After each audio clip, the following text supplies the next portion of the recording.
Y'all really need me or not? Look at you with ball skills. Ball skills. All right, go ahead. Typical day for what is it, a Wednesday practice? Yeah, typical Wednesday practice. Flew around, had a lot of good things, got some one-on-one stuff done. Beginning of practice and at the end, which I thought was very good. Third down stuff. And worked on some red zone. Like we said, we got to work on red zone from last week and getting better and trying to create turnovers. And I know it's more of an issue for Panunzio and Botcher, but you know, Hines has that swirling wind deal and some really weird stats in the kicking game. How much do you guys pay attention to that, or is that stuff you really don't?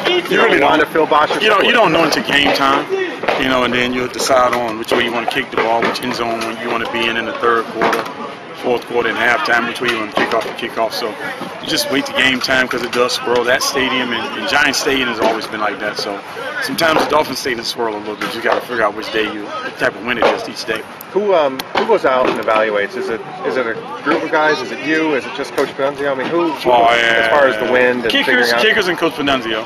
You know, because kickers, they want to feel like where they need to go ahead and do certain things. So that's always different. What's your impression of Pitt's quarterback? He's only making his second start against you guys. He's doing a great job for him. You know, he's not turning the ball over a lot, doing a lot of good things.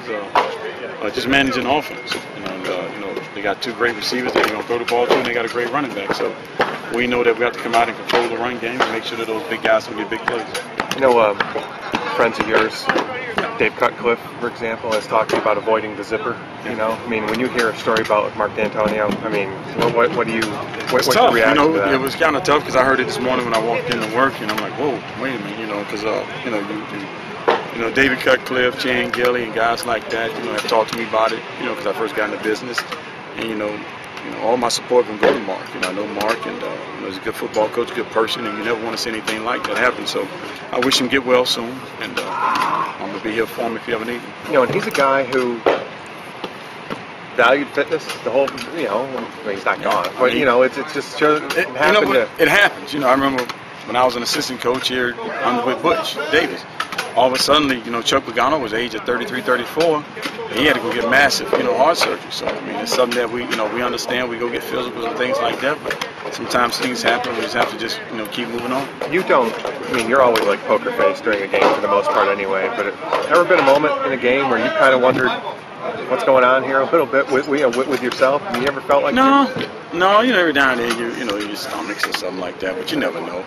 You know, you just have to go out there and as long as you don't hit no pains or discomforts, no breathing wise, you're okay. That's what I see. Randy, Jonathan Baldwin, obviously tremendous, talent. Just what have you seen from him? You know, big guy to make plays. You know, we recruited him coming out of high school. He stayed home to get Pittsburgh, you know, their program right, and he does a good job. What do you remember about him when you guys were recruiting? Just a good player, good football player, good person. So there's never a doubt that he wouldn't be a great player. You know, he works hard and he does the things he needs to get done.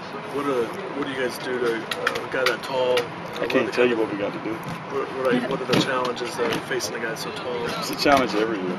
You know, we got big receivers in practice, so we work with big receivers every day. So those guys get used to it. You know, so our guys are used to working with big guys, and it's not the big guy we have to play against. Does it remind you of anyone that you've seen over the years? A lot of big receivers have been through. So big receivers are big guys that can throw you around, that can go get high balls, jump balls. So. What do you think Wannstedt has done for Pitt's program? Done a great job. Really done a great job. You know, I remember a couple of years ago that me and him was talking, and it was on him, and he beat West Virginia, was ranked number 2 in the country. And now, you know, he's gotten his program back. They won a bowl game last year. They're doing a lot of good things at Pitt. So he's doing a great job. Was Randy Marcus Robinson, was he full go today in practice? He practiced. And Luther, did he practice? All right,